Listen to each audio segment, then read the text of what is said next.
बहुत समय पहले की बात है।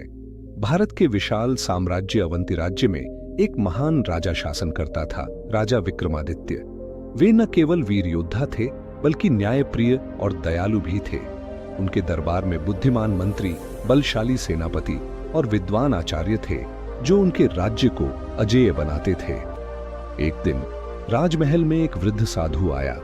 उसकी आंखों में गहरी रहस्यमयी चमक थी। उसने राजा को प्रणाम किया और कहा, हे राजन, तुम्हारी वीरता अतुलनीय है, परंतु तुम्हारे राज्य पर शीघ्र ही एक भयंकर संकट आने वाला है।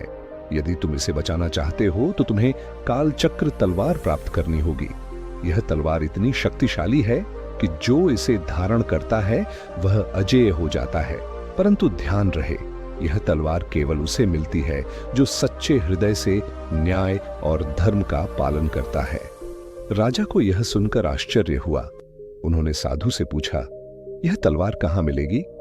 साधु ने उत्तर दिया, यह तलवार हिमालय की काली गुफा में छिपी है, लेकिन उसे प्राप्त करना सरल नहीं। जो भी इसकी खोज में गया वह कभी लौट कर नहीं आया। राजा विक्रमादित्य ने अपने विश्वसनीय सेनापति अर्जुन देव और चतुर मंत्री चाणक्य दत्त को बुलाया और इस रहस्य के बारे में चर्चा की। उन्होंने निश्चय किया कि वह स्वयं इस तलवार को प्राप्त करने के लिए यात्रा करेंगे। उनके साथ उनके 8 प्रमुख योद्धा और सेना का एक दल भी निकला। यात्रा कठिन थी। रास्ते में वे घने और भयानक जंगलों से गुजरे, जहां भटकाने वाले मायावी जीव थे। एक बार रात के समय जब वे एक नदी किनारे विश्राम कर रहे थे, तो रहस्यमयी रोशनी से घिरा एक विशालकाय नागराज प्रकट हुआ।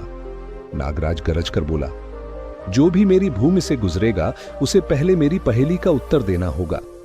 यदि तुम असफल हुए तो यहीं मृत्यु को प्राप्त करोगे। राजा विक्रमादित्य मुस्कुराए और बोले, पूछो अपनी पहेली। नागराज ने पूछा, वह क्या है जो न जन्मता है न मरता है, परंतु संसार को चलाता है? राजा ने उत्तर दिया, धर्म, सत्य और न्याय ही इस संसार को चलाते हैं।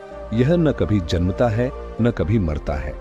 नागराज प्रसन्न हुआ और उन्हें मार्ग देने के साथ साथ एक मंत्र शक्ति से भरा अम्युलेट, तावीज भी दिया, जो आगे आने वाली बाधाओं से रक्षा करेगा। आगे बढ़ते हुए वे एक सुनसान घाटी में पहुंचे, जहां एक विशाल स्वर्णिम महल खड़ा था। महल भीतर से रोशनी से भरा था और जैसे ही राजा ने प्रवेश किया, उन्हें वहां एक अद्भुत दृश्य दिखा। संगीत, नृत्य, भोज और सुंदर स्त्रियां। महल की सबसे सुंदर स्त्री ने राजा से कहा, हे राजन, आप इतने परिश्रम के बाद यहां पहुंचे हैं, अब विश्राम करें।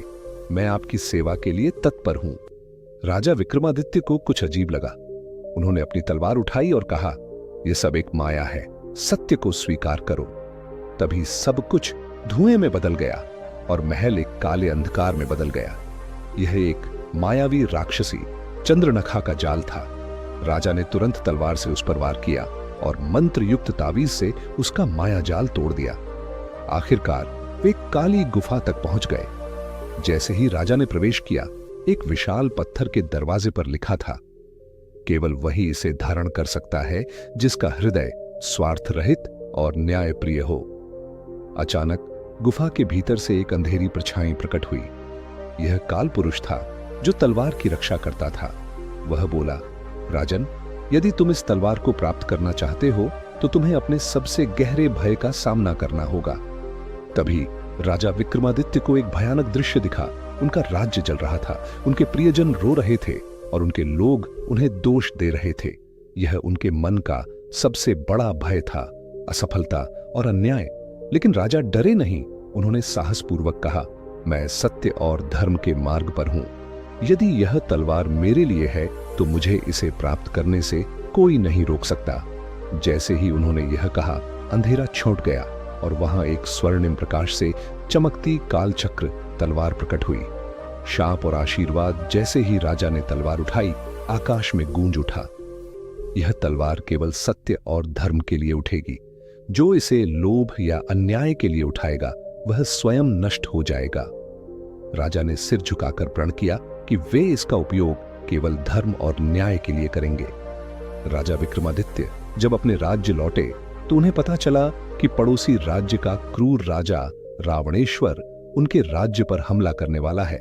एक भयंकर युद्ध हुआ। जहां राजा ने काल चक्र तलवार का उपयोग किया। जैसे ही उन्होंने इसे उठाया, तलवार से सूर्य सा प्रकाश निकला और शत्रु सेना अंधी हो गई। राजा ने रावणेश्वर को पराजित कर अपने राज्य की रक्षा की। राजा का यशस्वी शासन इसके बाद राजा विक्रमादित्य ने कई वर्षों तक न्याय और धर्मपूर्वक शासन किया। उन्होंने सीखा कि सच्ची शक्ति तलवार में नहीं बल्कि सत्य, साहस और न्याय में होती है। और इस तरह राजा विक्रमादित्य की कहानी अमर हो गई।